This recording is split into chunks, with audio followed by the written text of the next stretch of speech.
नमस्कार मित्रांनो, लक्ष्मी निवास मालिकेच्या पुढच्या भागांमध्ये काय घडणार आहे ते आपण या व्हिडिओमध्ये बघणार आहोत। सुरुवातीला भावना देवीच्या मूर्तीसमोर प्रार्थना करताना दिसते। ती देवाजवळ म्हणते की सुरुवातीला मला दाखव की अपघात कोणी केलेला आहे, पण आता वाटलं होतं की हे सगळं खोटं आहे। तूच मार्ग दाखव आणि तू जे सांगशील ते मी करायला तयार आहे।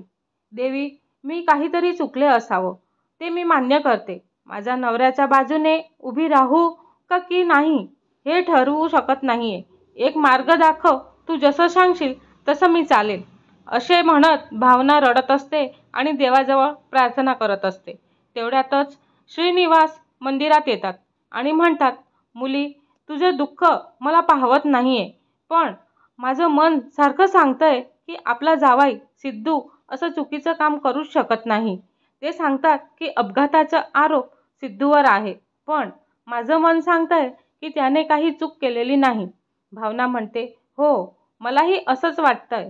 मी काहीही करून सिद्धूला बाहेर आणेल। तेव्हा श्रीनिवास म्हणतात की हो बाळा, तू तेच कर आणि मलाही तसंच वाटतंय का तूने तसंच करावं। आता इकडे जानू जिवंत आहे हे समजल्यावरती वीणाला खूप मोठा धक्का बसतो आणि जानूला तरी ती कुठे सापडली, त्यानंतर जानूने काय सांगितलं हे सगळं तपशील ह्या व्हिडिओमध्ये पाहायला आधी जे अजून चॅनलला सबस्क्राईब केलेलं नाही त्यांनी सबस्क्राईब करा आणि व्हिडिओ आवडला असेल तर लाईक द्यायला विसरू नका। श्रीकांतचा अपघात सिद्धूने केल्याचं कोर्टात कबूल केल्याने सिद्धू आता तुरुंगात आहे।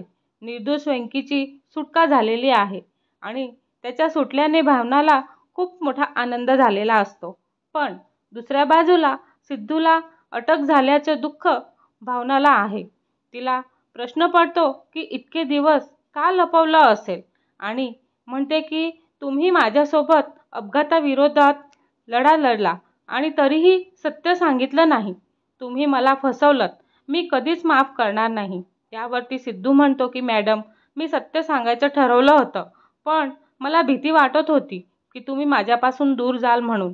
मी मुद्दाम अपघात केलेला नाही। मला वाटतं की त्या व्यक्ती वाचलेत, कालच समजलं की ते नाही आहेत। मी पोलिसांकडे जाऊन सर्व कबूल केलं असतं। माझी चूक असली तर मीच आत्मसमर्पण केलं असतं। त्या दिवशी जोरात पाऊस येत होता आणि अचानक श्रीकांतची कार समोर आली आणि अपघात झाला। भावना विचारते, तुम्ही म्हणता की कार स्लो होती, तरी अपघात कसा झाला? तो पुढे म्हणतो की मला वाटतं कोणीतरी मुद्दामहून हा अपघात घडवून आणलेला असावा आणि तुम्हाला दोषी ठरवलेलं असेल। कितीही त्रास झाला तरीही मी तुमच्या बाजूने कोर्टात लढणार आहे, असं भावना म्हणते आणि भावना सिद्धूला आश्वासन देते, मी सिद्ध करेल की तुम्ही निर्दोष आहात। दुसरीकडे जयंत पण जाहीर करतो की जान्हवी जिवंत आहे, पण तरीही तो तिच्या सगळ्या मित्रांना बोलवतो आणि शोक सभा ठेवायचं ठरवतो। पण एक जण जो जान्हवीचा खूप जवळचा मित्र होता, म्हणजेच विश्वा, त्याचा फोन लागत नाहीये। नंबरही बदलल्यासारखा वाटतोय आणि घरचा पत्ता पण कोणालाच माहिती नाही। कॉलेजमध्ये सगळे म्हणतात की तो आणि जान्हवी खूप जवळचे होते। तेव्हा जयंत म्हणतो, ठीक आहे, तुम्ही सगळे शोक सभेची तयारी आणि तारीख ठरवा। शांता मावशी म्हणते की मरण्याआधीही जान्हवी सुखी नव्हती आणि आता मेलेली आहे तरी पण तिच्या आत्म्याला शांतता नाही। जर ती परत आली तर काय होईल आणि जयंत तिला कशी भीती वाटेल ते त्याला विचार येतो।